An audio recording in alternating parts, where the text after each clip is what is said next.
বাবা সাহেবকে শ্রদ্ধা রেখে বলছি, সারা বিশ্ব সহ সারা ভারতবর্ষের একজন শিক্ষিত নেতা হিসাবে, শিক্ষক হিসাবে, বিজ্ঞানী হিসেবে বাবা সাহেব আম্বেদকরের পথ আমরা চলেছি। বাবা সাহেবের বিকল্প হয় না।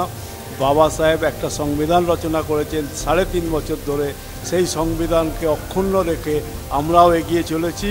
আমরা পিছিয়ে পড়া দলিত জনজাতি আমরা অনেকটা অগ্রসর হয়েছি বাবা সাহেবের ছবি এবং ওনার কথা মেনে। আমরা আরও শিক্ষিত হতে হবে, আমাদের আরও বেশি বেশি গ্রামে গঞ্জে অবহেলিত শোষিত মানুষদের আমরা জাগিয়ে তুলব সারা ভারতব্যাপী।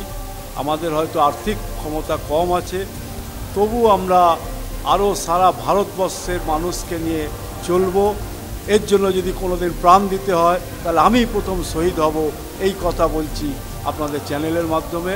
এখনও জাগার প্রয়োজন আছে, এখনও শিক্ষার প্রয়োজন আছে, আর আমরা ঐক্যবদ্ধভাবে করছি, সমাজের মূল স্রোতে আছি, মূল নিবাসীদের জন্য আমরা এগিয়ে চলছি।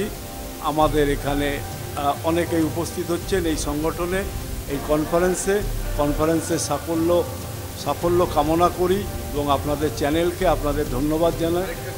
হ্যাঁ, এটা একদমই ঠিক, নিচুতলার জন্য ভাবছেন না, ওরা ভোগবাদীতে এবং কিছুটা সমাজের হাওয়ায় নষ্ট হয়ে যাচ্ছে, এটা ঠিকই। তবে আমার পাশে আমার সিনিয়র দাদা আছে গৌতম দা, উনিও এই বিষয়ে একটু বলবেন। বলুন।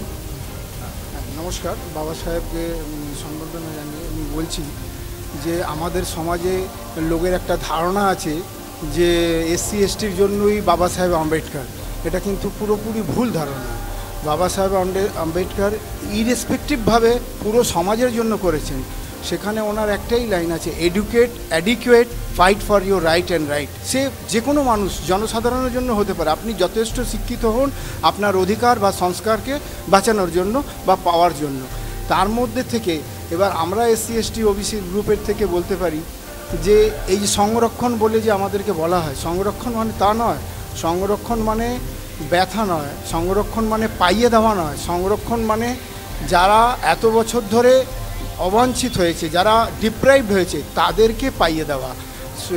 আরক্ষণ মানে সেটা নয় যে হ্যাঁ আমি আপনাকে দিয়ে দিলাম, আমাদেরকে ডিপ্রাইভ করে দেওয়া হচ্ছে, তা নয়। যারা পায়নি, যারা যোগ্য নয়, যদি আরক্ষণ পেয়ে আপলিফমেন্ট অফ সোসাইটি হয়ে যায় তাহলে সবাই আরক্ষণ এমনিতেই ছেড়ে দেবে।